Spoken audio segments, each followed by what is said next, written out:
সব কিছু ছেড়ে ছুড়ে যখন চলে যাব কবর দেশেতে, আমায় কি খুঁজে পাবে তোমরা? নীরবে নিভৃতে মাটির ঘরে ঘুমিয়ে থাকবো, শুনবো না কোনো কোলাহল, থাকবে না কোনো টেনশন কবর দেশেতে।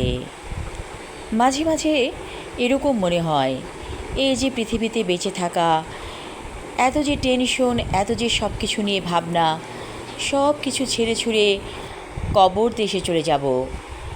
কি অদ্ভুত, তাই না? পৃথিবীর মায়া আমরা ছাড়তে চাই না, অথচ আমরা যখন সেখানে ছিলাম, অর্থাৎ পৃথিবীতে আসার আগে, সেখান থেকেও আমরা আসতে চাইনি। আবার এসে যখন পড়লাম, যেতে চাই না।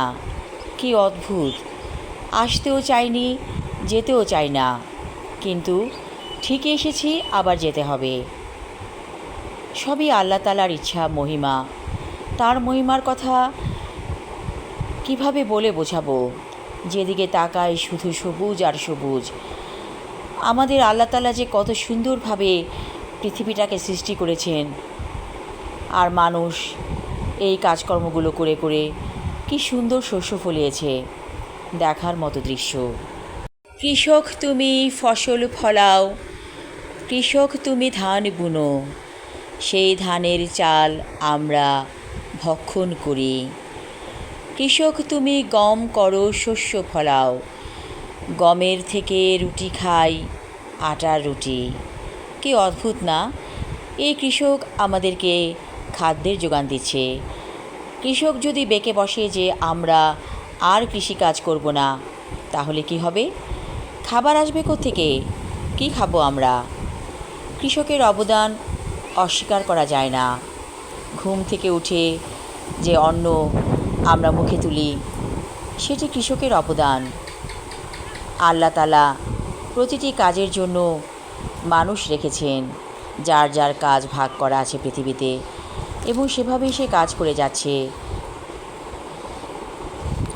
ভালো লাগছে প্রকৃতির সমারোহ দেখে, সবুজের সমারোহ এত সুন্দর, আবার সবুজের মাঝে অন্যরকম দৃশ্য ভালো লাগছে দেখে। অন্যরকম দৃশ্য অর্থাৎ কিছু কিছু ফসল তুলেছে কৃষক, সেই ফসলের মাঠগুলো দেখতে ভালোই লেগেছিল।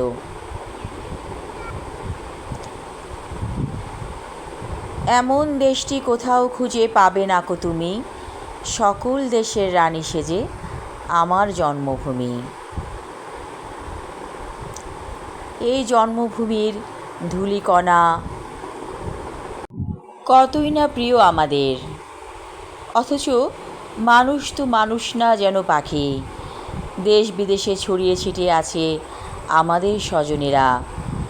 তারা যখন এই গ্রামের মাটিতে পা রাখে, তারাও বলে, এত সুন্দর মায়াময় গ্রাম কোথায় আছে? আসলে যার যার কাছে তার তার গ্রাম অনেক সুন্দর। আমার কাছে আমার গ্রাম সুন্দর, এবং আপনার কাছে আপনার গ্রাম সুন্দর, তাই না? যার যার গ্রাম তার তার কাছে অনেক প্রিয়।